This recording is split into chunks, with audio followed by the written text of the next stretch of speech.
Lorsque l'école s'est terminée, c'est terminé temporairement, évidemment, on le souhaite très très fort, on en était rendu à réviser tout ce qui concernait les unités de mesure quand on travaille la longueur, la largeur pour en venir finalement au périmètre, l'air, le volume.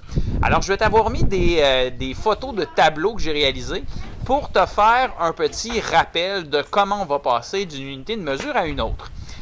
J'aimerais que tu utilises ces tableaux-là pour te remémorer, évidemment, comment on va travailler le transfert d'une mesure à une autre à travers les exercices de NetMath que Mme Josée va t'avoir envoyés, mais aussi en regardant un peu ce que je te propose ici. D'ailleurs, je t'ai mis quelques petits exemples.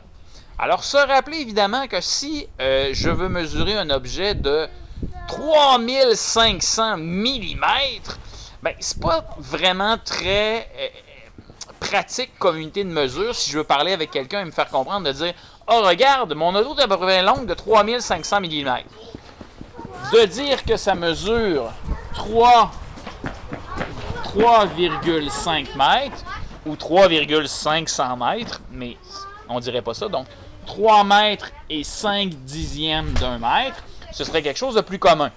De la même manière que je pourrais quand même dire que mon auto est longue de 350 cm ou de 35 décimètres. Mais lorsque j'en viens au mètre, j'ai quelque chose ici, là. Donc, j'ai une décimale, j'ai une partie en décimètres de mètre.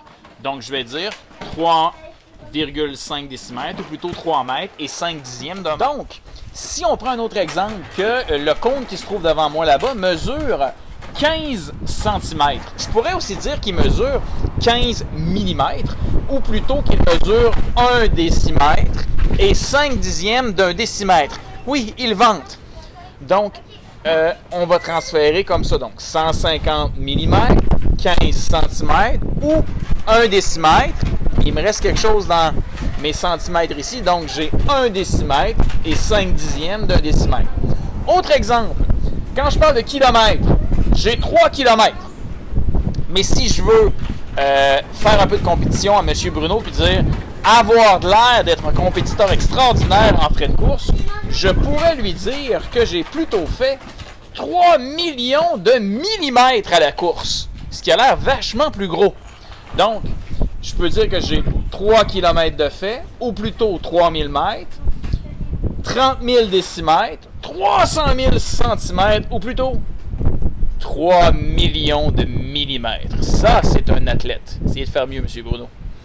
Donc, petit rappel avec les moyens du bord de comment on transfère d'une unité de mesure à une autre quand on les lit. Regarde les images que je t'ai mis en annexe et va t'exercer dans NetMath. On y reviendra certainement de toute façon cette semaine ou la semaine prochaine de façon plus décortiquée. Merci.